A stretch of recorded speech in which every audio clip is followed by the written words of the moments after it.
Commission formally गठित हो जाएगा। तो पे कमीशन क्या करता है, अलग-अलग डिपार्टमेंट में, हर डिपार्टमेंट में अलग-अलग पे लेवल के कर्मचारी होते हैं। मतलब जिन्हें आप आसान शब्दों में कह सकते हैं कि अलग-अलग पद के कर्मचारी होते हैं।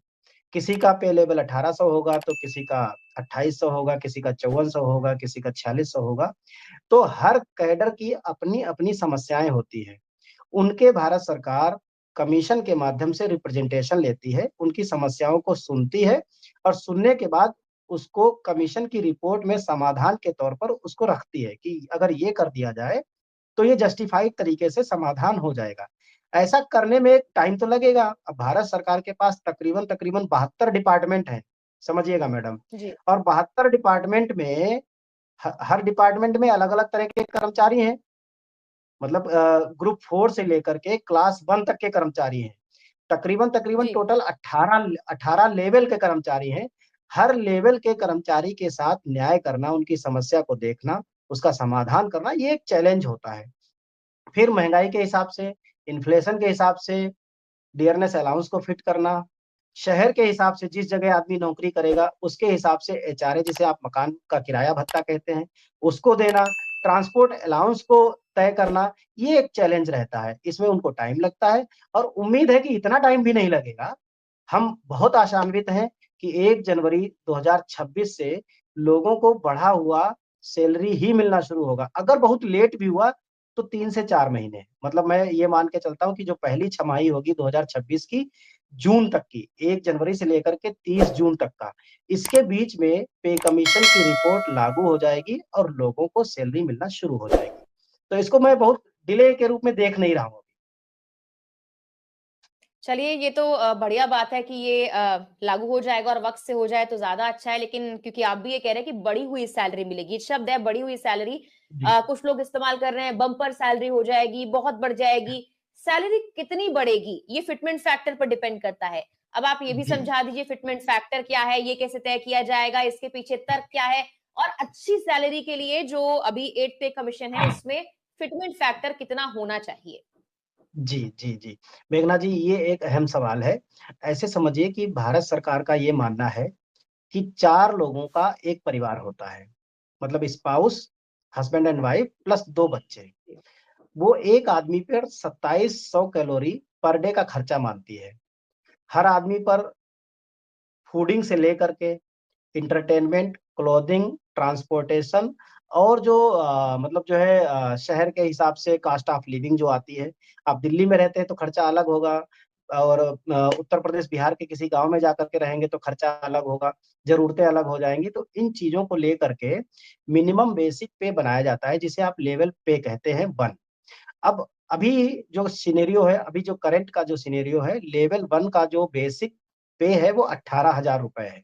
अब इसको ऐसे समझिए, अगर कोई आदमी 18,000 रुपए पर आज भर्ती होता है लेवल 1 पर, तो उसको तकरीबन 34,000 रुपए ग्रॉस सैलरी मिलती है। इसमें 53% डीए है, महँगाई भत्ता, 30% दिल्ली का एचआरए है, अगर वो दिल्ली में नौकरी करता है और लगभग-लगभग 6 से 7% टीए है, जिसे हम ट्रांसपोर्ट अलाउंस कहते हैं। तो कुल मिलाकर के आप देखेंगे कि 1.9 का फैक्टर ऑलरेडी है। तो ये जी। तो भूल जाइए कि अगले पे कमीशन में 1.9 से फिटमेंट कम हो सकता है, ये तो पॉसिबल नहीं है। हुँ। अभी जी। 1 साल बाकी है, 1 साल बाकी है, इसका मतलब 2 बार डीए बढ़ना बाकी है। अगर हम मिनिमम डीए मानते हैं 3% तो 6% डीए बढ़ेगा और एक इंक्रीमेंट जो कि 1 जनवरी 2026 को मिलेगा। 3% का इंक्रीमेंट होता है, 3.5% का तकरीबन-तकरीबन। इसका मतलब ये हो गया कि 10% सैलरी अभी बढ़नी बाकी है।